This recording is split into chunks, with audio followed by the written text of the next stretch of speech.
Ang balita, January 15, ang charges against certain senators will be filed.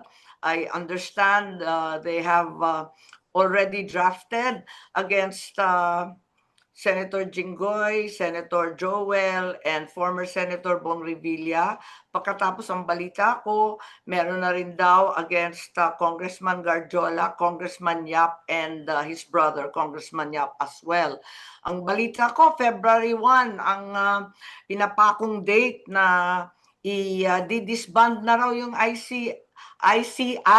Ayun. Wala nang ICI. Kung sa bagay, nag-resign na lahat ng member pero wala pong maliwanag. Lumampas na yung due date na December 15. Sabi may matcha-charge na.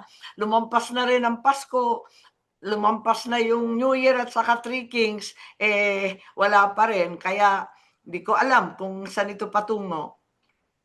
Yun pong sinasabi niyong sorry. Yung about sa certain Senator Bong Revilla, ganyan. Charges or arrest ito, ma'am?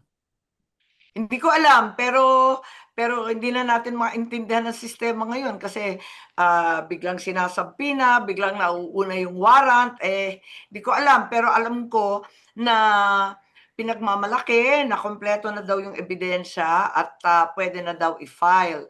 Ngayon, ang sinasabi din, wala raw sa ngayon direct evidence linking Senator Cheese, former Senator Nancy, former Senator Grace, and Senator Mark Villar.